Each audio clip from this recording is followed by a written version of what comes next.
अस्सलाम वालेकुम मेरे दोस्तों, सजनों और बेलियों। मैं हूं इज़हार अहमद और वेलकम करता हूं आपको किचन गार्डनिंग चैनल पर। और उम्मीद भी रखता हूं कि आप सब लोग खैरियत से होंगे, फिटफाट होंगे, अच्छे अच्छे से कामों में खूब अच्छे से बिजी होंगे। आज मैं बात करने वाला हूं पोनी टेल प्लांट पर।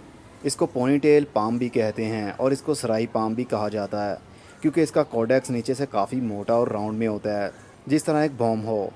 तो ये प्लांट अभी गमले के अंदर लगा हुआ काफ़ी डी शेप भी है और इसका जो हमें एरिया दिखना चाहिए वो दिख नहीं रहा। सिर्फ लंबे लंबे से इसके पत्ते ही दिख रहे हैं हमें, जो देखने पर खूबसूरत तो लगते हैं, लेकिन इसकी ज़्यादा खूबसूरती तब निकलेगी जब इसका वो एरिया हमें नज़र आएगा जो बॉम तरह का होता है, जो राउंड में होता है और काफ़ी मोटा होता है, जिसको कोडेक्स भी बोलते हैं। तो उसके लिए हमें इसको छोटे से गमले के अंदर शिफ्ट करना पड़ेगा ताकि ये अपनी शेप दिखा सके हमें और अपना कोडेक्स हमें शो कर सके। जब इसका बल्ब हमें दिखता रहेगा तो देखने पर काफ़ी अच्छा लगेगा और प्लांट भी काफ़ी ओल्ड दिखेगा। सबसे पहले हम इसको गमले में से बाहर निकालेंगे और उसके बाद हम इसकी हार्ड प्रूनिंग कर देंगे, मतलब ऊपर से इसकी ब्रांच को काट देंगे। ये पत्तों वाला एरिया सबका सब हम काट देंगे। इसको मैं करूँगा बहुत ही छोटे से गमले के अंदर शिफ्ट। करीब 5 इंच का गमला होगा मिट्टी का। मिट्टी का गमला हम इसलिए यूज़ करेंगे क्योंकि उसका थोड़ा सा वेट होगा। ले आओ। ये है वो गमला जिसके अंदर हम इसको शिफ्ट करने वाले हैं। इस पौधे का जो बल्ब है वो इस गमले से बाहर रहेगा और सिर्फ रूट्स थोड़ी सी इस गमले के अंदर जाएंगी। मिट्टी का गमला यूज़ करना इसलिए ज़रूरी है क्योंकि इसका काफ़ी वेट होता है और इस बल्ब का भी काफ़ी वेट होगा। अगर प्लास्टिक के गमले के अंदर हम लगाते हैं, मतलब छोटे साइज़ का गमला होगा और उसके ऊपर हैवी वेट बल्ब होगा, तो हैवी वेट बल्ब होगा तो गमला एक साइड पर झुक जाएगा और गिर जाएगा तेज़ हवा चलने की वजह से। इसलिए हमें नीचे वाला एरिया काफ़ी हैवी यूज़ करना पड़ेगा जिसका वेट भी हो। पोनीटेल को कभी भी आप रिपोर्ट कर सकते हैं किसी भी महीने में। आजकल जून का महीना चल रहा है और 23 तारीख हो चुकी है और काफ़ी गर्मी है, लेकिन हम इसको रिपोर्ट कर सकते हैं। इसकी रूट बाउंडिंग भी हो रही थी। ये एरिया आप देख रहे हैं, जड़ें काफ़ी बाउंड हो रही थी आपस में, इसलिए हमें इसकी रूट्स को काटना पड़ेगा। अगर आपने इसकी मज़ीद इन्फॉर्मेशन लेनी हो तो इसके ऊपर मैंने वीडियो बनाई थी करीब 1 साल पहले, तो आप वो वीडियो देखेंगे तो आपको सब पता चल जाएगा। वीडियो के ऊपर लिंक आ रहा है, उसके ऊपर क्लिक करेंगे तो आपको वो वीडियो देखने में मिलेगी। तो ये है इसका बड़ा सा बल्ब, जिस तरह बड़े साइज़ का प्याज हो। अब इसकी रूट्स को हम काट देंगे और इसको शिफ्ट कर देंगे छोटे से गमले के अंदर। कहा जाता है पोनीटेल प्लांट का ये बल्ब काफ़ी दिनों के लिए बाहर भी पड़ा रहे, मिट्टी के और पानी के बगैर भी, तो इसकी ग्रोथ हो सकती है। मतलब ये जल्दी मरता नहीं है।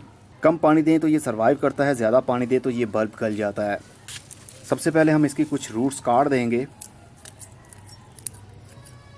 अगर इसकी सब रूट्स भी काट दें तो भी ये सर्वाइव करता है। अगर इसको छोटे गमले के अंदर आप लगाते हैं तो आपको हर 6 महीने के बाद रिपोर्ट करना पड़ेगा, मतलब इसकी रूट प्रूनिंग आपको करनी पड़ेगी, फिर ये सर्वाइव कर सकता है।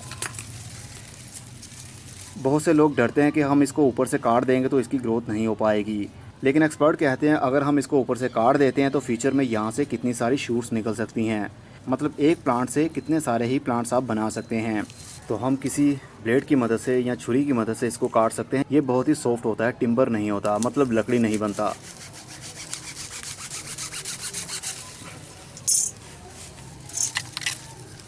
लेकिन अब मुझे ये मालूम नहीं है कि ऊपर वाला एरिया हम लगाएंगे क्या ये ग्रोथ करेगा या फिर नहीं, लेकिन इसकी ग्रोथ तो 100% हो सकती है। यहाँ से फ्यूचर में जगह जगह से नई नई ब्रांचेस निकलना शुरू हो जाएंगी, मतलब कितने सारे बल्ब बन सकते हैं। फ़िलहाल के लिए हम इसको शिफ्ट करेंगे छोटे से गमले के अंदर। अगर इस बल्ब की एक भी रूट ना हो तो भी ये रूटिंग शुरू कर सकता है। अब ये इस तरह लगा हुआ बहुत ही खूबसूरत लगेगा। जब इसकी ब्रांचेस ऊपर से ग्रोथ करने लगेंगी तो ये देखने पर और भी प्यारा दिखेगा। इसके लिए मैं दोबारा से वही मिट्टी यूज़ कर रहा हूँ जो पहले की थी। गमले के अंदर मिट्टी भरने के बाद इसको बहुत ज़्यादा दबाना नहीं है, नहीं तो वो बाउंड हो जाएगी। सिर्फ मिट्टी को गमले के अंदर भरिए और आराम से इसकी रूट्स को हम पुश कर देंगे इस मिट्टी के अंदर।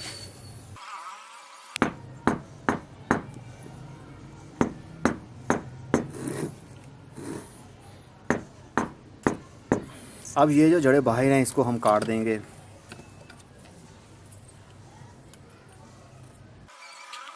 बहुत ज़्यादा पानी देने की वजह से ये बल्ब गल जाता है और जिस एरिया से वो गल जाए उसको रिमूव कर देना चाहिए, काट देना चाहिए।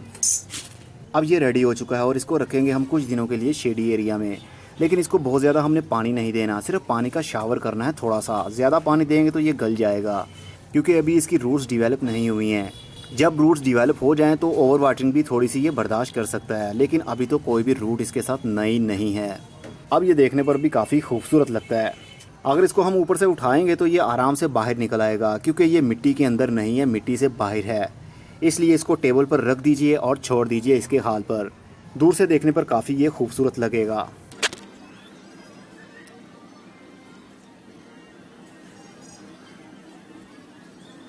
होपफुली आपको पोनी टेल के बारे में कुछ इन्फॉर्मेशन मिल चुकी होगी। सही इन्फॉर्मेशन इसकी हासिल करने के लिए मेरी वो वीडियो देखें जो लास्ट ईयर मैंने अपलोड की थी। उसके अंदर कंप्लीट इन्फॉर्मेशन मौजूद है कि हमने किस किस्म की मिट्टी इसको यूज़ करवानी है। अब मैं चलता हूँ। खुदा हाफिज़, goodbye, see you and tata, और अपना बहुत सा ख्याल रखिएगा। और ये जो इसका ऊपर वाला एरिया बचा है, इसको भी हम उगाने की कोशिश करेंगे। इसके नीचे वाले पत्ते हम रिमूव कर देंगे।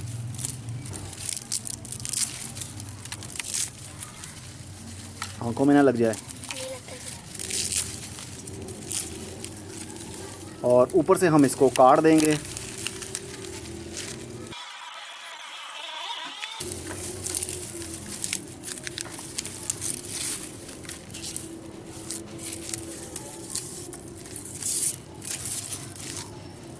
ये हमारे पास एक छोटा सा पौधा बन चुका है, लेकिन मुझे पूरी उम्मीद है कि इसकी ग्रोथ भी होगी, क्योंकि ये वाला एरिया मुझे लग रहा है जिस तरह ग्रोथ में आएगा, क्योंकि ये बिल्कुल ही सॉफ्ट नहीं है।